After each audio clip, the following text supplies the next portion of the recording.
to the Great Detectives of Old Time Radio. From Boise, Idaho, this is your host, Adam Graham. If you have a comment, email it to me, box13 at greatdetectives.net. Follow us on Twitter at Radio Detectives and become one of our friends on Facebook, facebook.com/Radio Detectives. Our listener support campaign continues, and you can support the show on a one-time basis, support.greatdetectives.net. You can use the Zelle app to send a box 13 at greatdetectives.net or by mail to Adam Graham, P.O. Box 15913. That's P.O. Box 15913, Boise, Idaho 83715. And our focus, though, today is on Patreon support, where you can become one of our Patreon supporters for as little as $2 per month. Just go to patreon.greatdetectives.net. And I want to go ahead and thank Gigi. Gigi is our latest Patreon supporter at the Shamus level of $4 or more per month. Thank you so much for your support, Gigi. If you're one of our Patreon supporters, you will receive a monthly newsletter from me, and also be able to vote on our summer series, which you heard one of those yesterday. You have till the end of March to become a Patreon at the level of $2 or more per month, and then you'll get a chance to take part in choosing this year's summer series. And we're about $300 away from our next milestone, $300 per month, where we'll look into getting some upgraded equipment for the podcast once we get to the $1,300 support level. And then the next one is at the $2,000 level in Patreon support. We will actually stop doing listener support campaigns. So just go to patreon.greatdetectives.net and make your pledge today. Now it's time for today's episode of Box 13. The original air date is February the 6th, 1948, and the title is The Haunted Artist.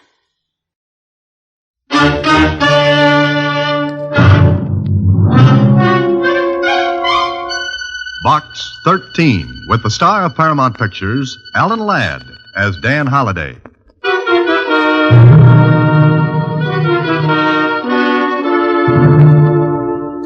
Box 13, care of Star Times. I don't know whether going after a ghost is your idea of an adventure, but I think I may have one for you. I don't believe in ghosts either. At least I don't think I do. However, if you're interested, my name is Michael Davis.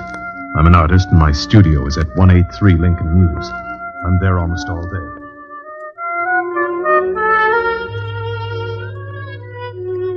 Is at 183 Lincoln Mews. I'm there almost all day and any day. So if you'll drop around, this may be interesting. Michael Davis. So Mr. Michael Davis didn't believe in ghosts.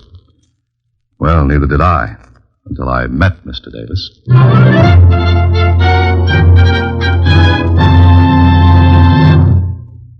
And now, back to Box 13 and Dan Holliday's newest adventure, The Haunted Artist. Ghosts? Gee, Mr. Holliday, are there such things?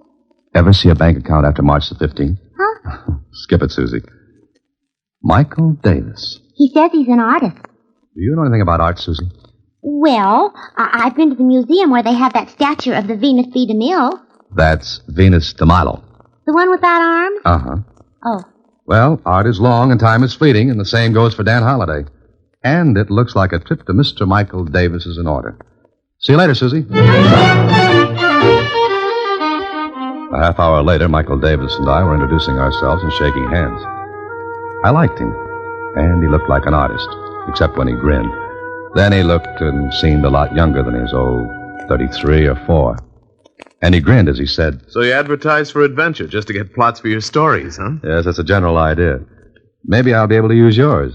Well, this sounds insane, but I think this studio is haunted. Or I am. Why? You hear the patter of cold little feet and the clank of chains at night? I wish I did instead of... Oh, come and look. You see that easel in the corner? Mm-hmm. There's a painting on it. I've got it covered now, but... But what? Well, look. Take a good, long look. I did. What I saw was one of those surrealist things. It was a desert with queer figures raising their arms to a brassy sky and a vicious-looking sun. Somehow it gave me the shivers. I was staring at it when... Well, Holiday, what do you think of it? What am I supposed to think of it? Meaning you don't like it? Well, I don't know.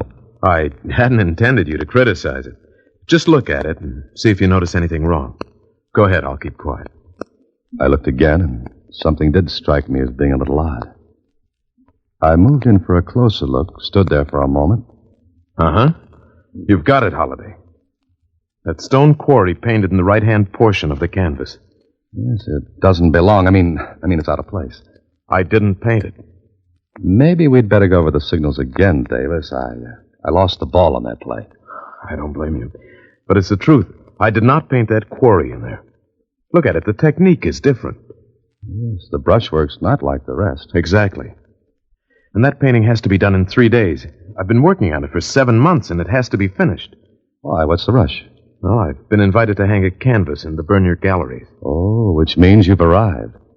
Berner's being taught what the big leagues is to baseball. Exactly. You see, Holiday, I started the painting 7 months ago. Everything was fine, but this time...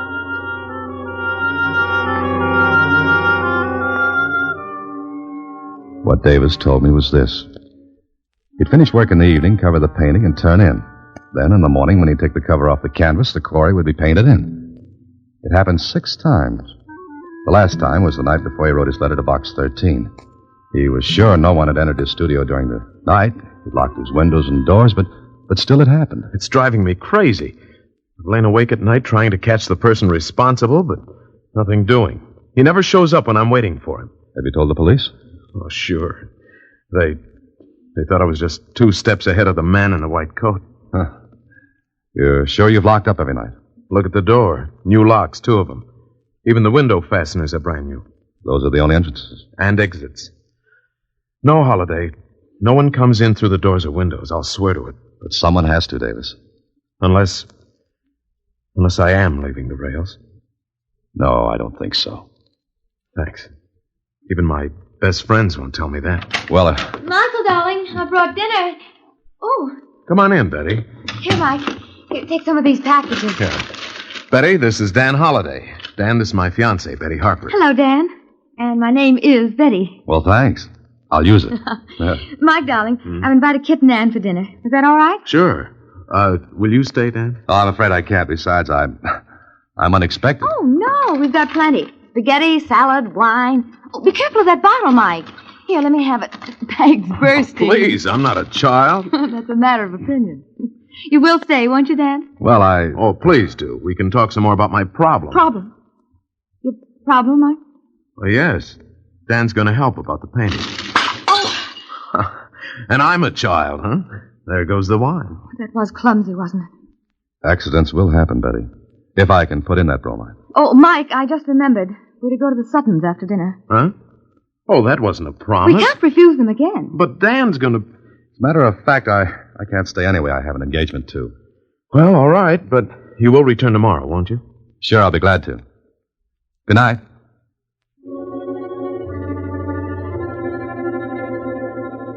Well, I like this. It looked good. Especially when Mike's own girlfriend was anxious to deal me out. That Betty didn't want me on the team. It was easy to see as the brass button in a collection plate. She didn't drop that bottle of wine. It jumped out of her hands when Mike said I was going to help. Why? Well, I'll have to find that out. I got to my apartment after dinner and sat down to think about it when... Hello? Is this Dan Holliday? Yes, it is. Who's this? Well, never mind. Just a moment. Hello? Hello? Holliday, you're to keep away from Michael Davis. Forget the whole thing, understand? Well, frankly, no. Am I supposed to? Well, yes, I mean, look here, Holliday. It'll be awkward for you if you continue. Go on, I'm interested. All right, just remember what I said. Keep away from Michael Davis or you'll be sorry. Now listen, this is no joke. But I'm laughing. I warn you. Good night. Brother, whoever you were, that was the worst imitation of a squeeze play I ever heard.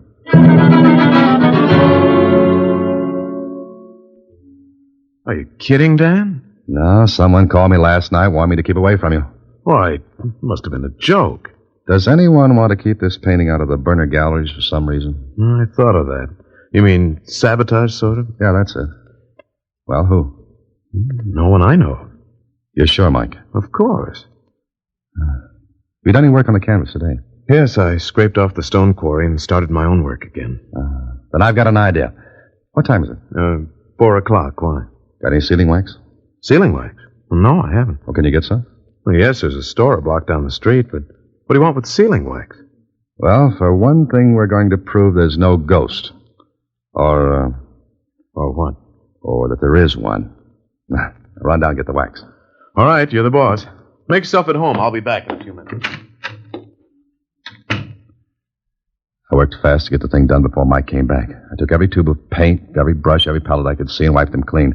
Then I put them back where they had been, just in time. Mike came back, handing me the sealing wax. Well, will this be enough, Dan? Oh, yes, I think so. Okay. Now we'll lock all the windows. And be sure they're locked. What are you up to? You see, we can find out if someone gets in here while you're asleep. We'll seal the locks and bolts with this wax and... Yes, but wax can be broken. It is. We'll know someone came in the windows of the door. Yeah, but the person could reseal the locks. Sealing wax melts easily enough. Sure, but he couldn't put the imprint of my signet ring back in the wax without getting the ring from me first. And I'm very fond of this ring. Never take it off my finger. Okay, Mike, let's go to work on the windows.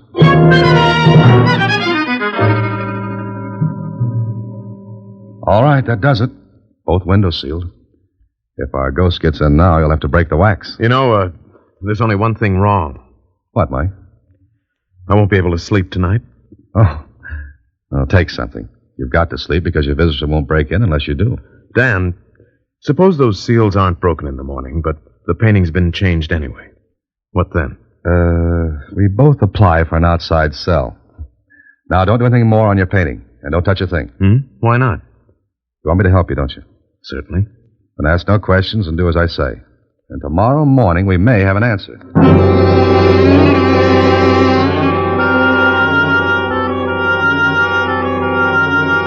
was 11 o'clock that night before I left Mike's studio. He had taken a sedative and was sleeping like a baby. I turned off the lights, checked the seals in the windows. All okay. I let myself out, tried the door. Locked, but good. Then I took the sealing wax and melted a hunk of it to go over the keyholes. And I pressed my signet ring against the wax. I even forced wax into the crack above the door, initialed that. Michael Davis was sealed in. And whoever, or whatever, was doing the dirty work was sealed out. I hoped. When I got home, I set my alarm for 5 the next morning. Yeah, it went off all right. I stumbled out of my bed into my clothes and drove to Davis's studio. I wanted to get there before he woke up. I did, because when I listened at his door, there wasn't a sound. I looked carefully at the seals I'd put there the night before. Well, they were intact. I'll swear to it. Then I rang his buzzer. He was quite a sleeper. Well, he'd taken something and... Who is it? Why don't you come back in a week? It's Dan, Mike. Let me in. Huh? Oh, sure. Do you always get up this early? I have a contract with the park commissioners to wake up the birds. Fine. Shouldn't happen to a vulture. Sleep all right? Oh, like a top. Disturbed at all? Nope. Okay. Let's look at the seals. You bet. Well, this one's all right.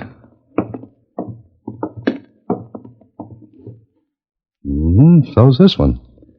And the seals on your door were intact, too. Now, take the cover off the painting, Mike. What if it's been changed again? If it has, I'll buy you a new hat. I wear a size 7 and 3/8. Make it a gray one.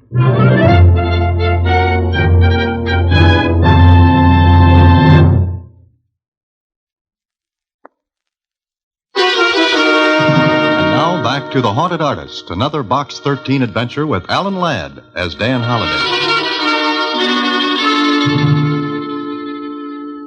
Well, the painting was changed. Davis swore he hadn't done it, and I believed him. But if he hadn't, Okay, there had to be an answer. I took all the tubes of paint, brushes, and palettes with me when I left Davis. Also the painting itself. I wouldn't tell him why. Lieutenant Kling at police headquarters was more curious. What are you doing? Taking a home course in detective work? Yes, I'm on my 4th lesson. It's entitled How to Be a Nosy Cop. What's the gag, Holiday? Look, there's no gag. I just left a guy who's biting his nails so badly he was working on his elbow a few minutes ago. Kling, run fingerprint tests on those tubes and brushes and palettes. Then compare them with the prints on this glass, will you? Whose glass is it? Belongs to an artist friend of mine. I swiped it when he wasn't looking. What have you got in that big package? A body. Whose? All right, it's a painting. And you don't know anything about art. I knew an artist model once. She wasn't as bad as she was painted.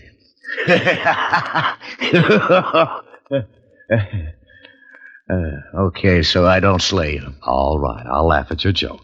Ha ha. Now will you do me that favor? Okay. Fingerprint testing the tubes, brushes, and palette. Compare with prints on the glass, right? How soon can I have them? For anybody else, in a half an hour. For you, 3 hours. Okay? Great. Be back in 3 hours.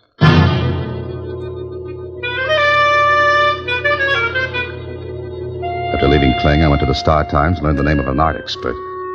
An hour later, I showed him Mike's painting. That is quite good. Yours? No, it's a friend of mine's. Good brushwork. Excellent composition. Wonderful color. And but this has no place in the picture. Look, I've got a lot of things to do. What I want you to do is look at the painting and tell me whatever you can about it. I'll pay you, of course. Oh, very well. But it will take maybe 2 hours to do a good job. You understand? Oh, yeah, sure. I'll be back in 2 hours. Well, it was a merry-go-round. From Kling to the art expert, from him back to Kling. A little less than 3 hours, Dan. Haven't you finished? Sure. There's your stuff, and here's the report. What's the matter with you? Kling, there's no mistake about this report, is there? Mistake?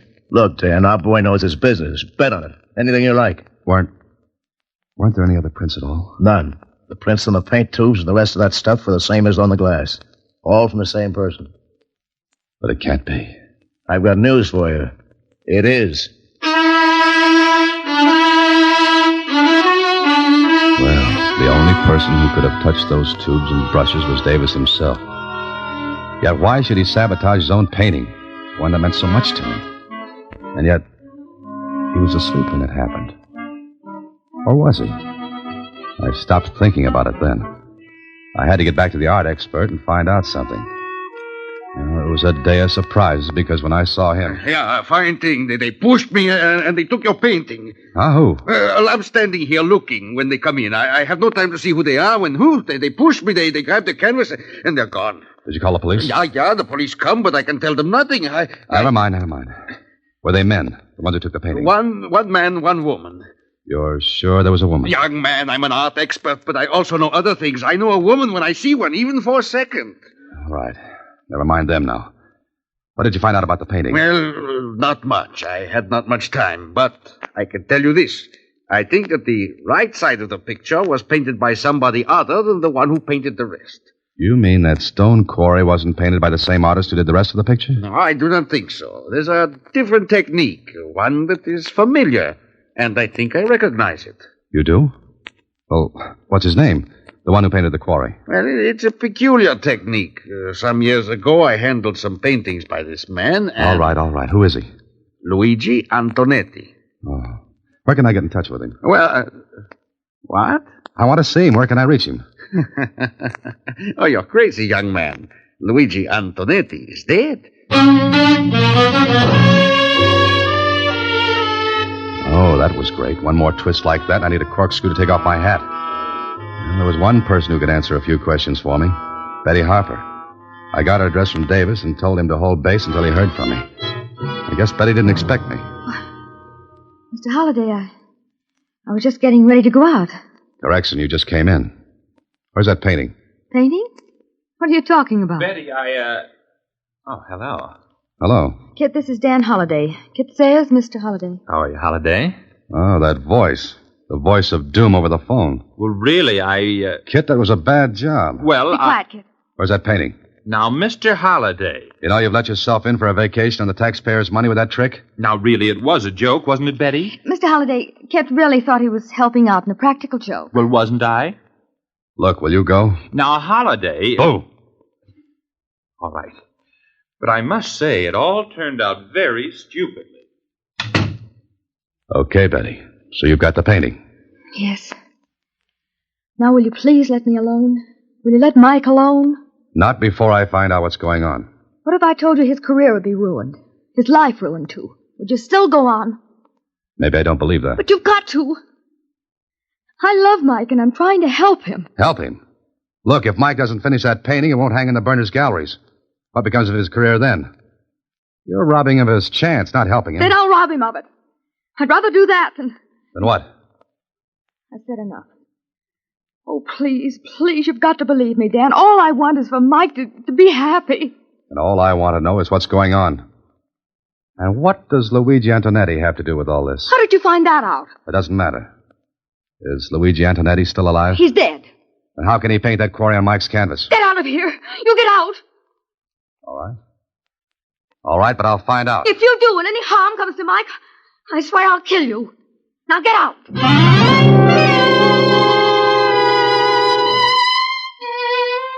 That was all from Betty. I would have bet my last penny she was doing what she was doing for Mike. But why? Why? Then I got an idea. Find out about Luigi Antonetti. I looked him up. Found out he'd lived in a small town about 250 miles away. He'd painted there. Okay, so I drove to the little town. Sure, I found out. He was dead, all right. I was even shown his grave, and when I looked at it, I wanted to reach back and chip the icicles off my spine. How could a dead man paint? There was only one answer. He couldn't. Then I learned something else. Antonetti had a pupil named Michael Davis. More questions, and finally I found an old school teacher who remembered. Michael, of course. Wonderful boy. Luigi Antonetti taught him painting. He said Michael had a brilliant career ahead of him. I see. Well, Mr. Evans, do you know what became of Michael? Well, I think he went to the city, although I haven't heard. When did he go? I believe shortly after he graduated from high school. That must be 16 years ago. Yes, it was right after his best friend was killed. His what? Yes, poor boy. He fell into the old quarry. Quarry? Stone quarry? Well, yes. It was one night after a senior party. I think, yes. Both lads, Michael and Arthur, were in love with the same girl, you see. Would her name be Betty Harper? Now, it's amazing you should know that, yes. How about this Arthur? Well, it was quite dark. Arthur, I believe, went back to get something. The bridge across the quarry must have broken. Michael was upset for days, even though Arthur was his rival for Betty. Thank you. Thank you very much, Mr. Evans. You'll excuse me, but I've got to hurry.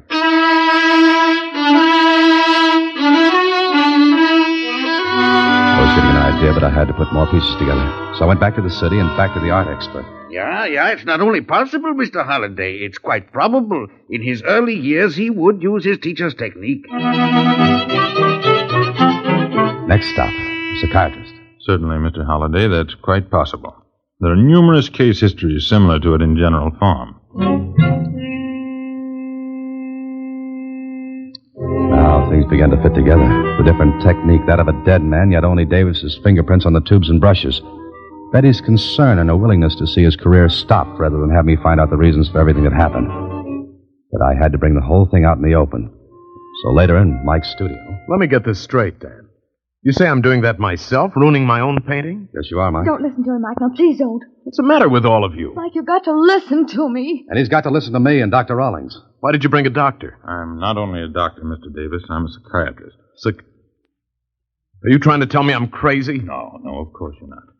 But you will be if you don't let us help. Now listen, you want your career, don't you? Certainly. All right, you won't have it if you don't let us help. Oh, Mike, send him away, please. Mike, do you remember a person named Arthur Denning? Denning? No, I don't. Now will you let him alone? Betty, believe me, this is better for him. Ask Dr. Rawlings. Tell him, Doctor. I'm sure Mr. Davis has a guilt complex. Oh, yes. And unless we find out why, he'll never finish this painting. Perhaps never finish any other. Why not? What would stop me? Your own mind, Mr. Davis.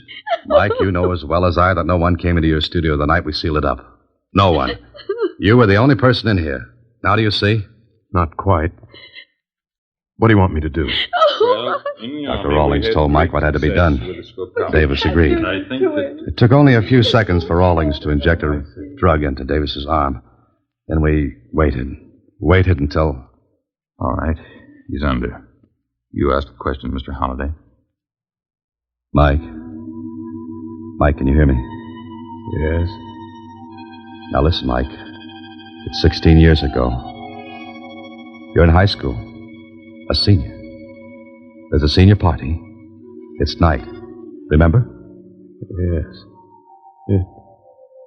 It's dark. Who's with you, Mike?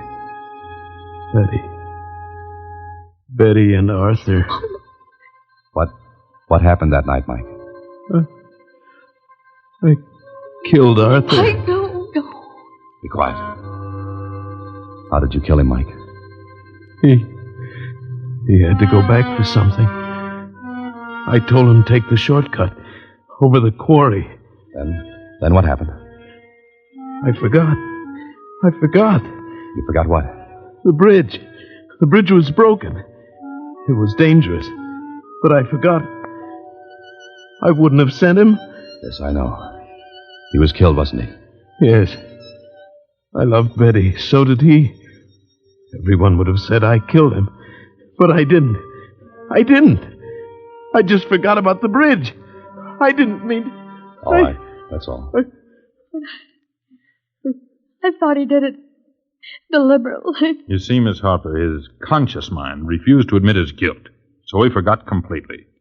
His conscious mind forgot to protect him from the terrible feeling of guilt. But ultimately it came out. He learned painting from Luigi Antonetti 16 years ago. So it was natural at first that he used Antonetti's style, technique.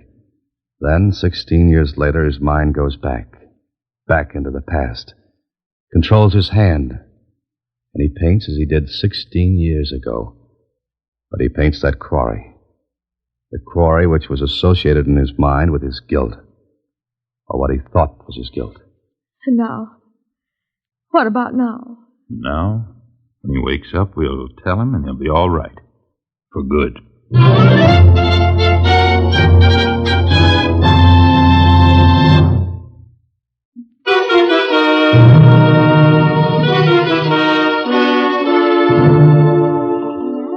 Gallery show have come several new painters of distinction.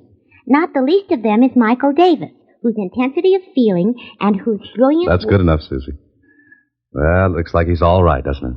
Gee, isn't the human mind wonderful? Well, that depends on which way you look at it. Uh-huh. I was psychoanalyzed once. Oh? And what did you find out? We've got a lot of mail to open, Mr. Holliday. Oh. Good night, Susie. Next week, same time, Alan Ladd stars as Dan Holliday in Box 13.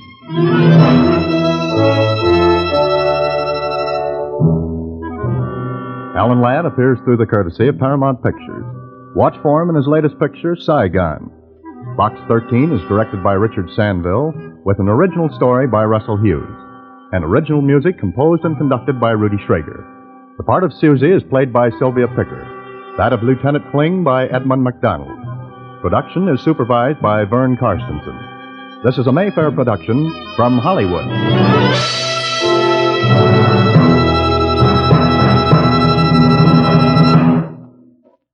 Welcome back. Well, Box 13 is a series that's not afraid to use a psychological angle to a story. And certainly if you're willing to go there and not be, like over-the-top hysterical, that does add some additional elements to your solution. You can have some things that are puzzling that people won't be immediately able to guess because there's a psychological explanation. If I had any criticism of the way they portray it, as opposed to a series like, say, Nightbeat, it's that psychological issues are pretty much solved by just diagnosing them. Nightbeat was a little more realistic in dealing with these sort of things, But with Box 13, the saying that knowing is half the battle, on Box 13, knowing is kind of the whole battle. But to be fair, this was from 1948. And to be doing stuff on mental health where it's not over the top of Mr. Keene style portrayals is still something positive. All right, well, listener comments and feedback now. Listener comments and feedback, and Eric writes in regarding Box 13, and the comment is on the episode Short Assignment, bit behind on Box 13, another reason to repeat. People like me were not listening 10 years ago. I'm glad to catch this series. It's fun so far. Speaking of repeats, what's with that spooky woman echoing the words Box 13 over and over at the start? It seems more fitting for a Weird Tales show like The Whistler or The Squeaking Door. I think you may mean The Creaking Door, but I think what they're going for with the narration, though, is kind of a sense of mystery and suspense. That sort of thing. Though I guess there is a thin line between that and something that's, intended to be spooky. I could see it kind of going either way.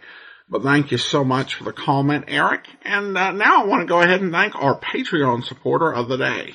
Thank you to Ryan. Ryan has been one of our Patreon supporters since July 2017, currently supporting us at the Detective Sergeant level of $7.14 or more per month. Thank you so much for your support, Ryan. Remember, you can join Ryan and all of our other Patreon supporters for as little as $2 per month. Just go to patreon.greatdetectives.net, and you can pledge as little as $2 per month. Well, that will actually do it for today. Join us back here tomorrow for It's a Crime, Mr. Collins. And then we'll be back next Monday with another episode of Box 13. And this week on Wednesday, join us for Michael Shane, Private Detective. And on Thursday, The New Adventures of Sherlock Holmes.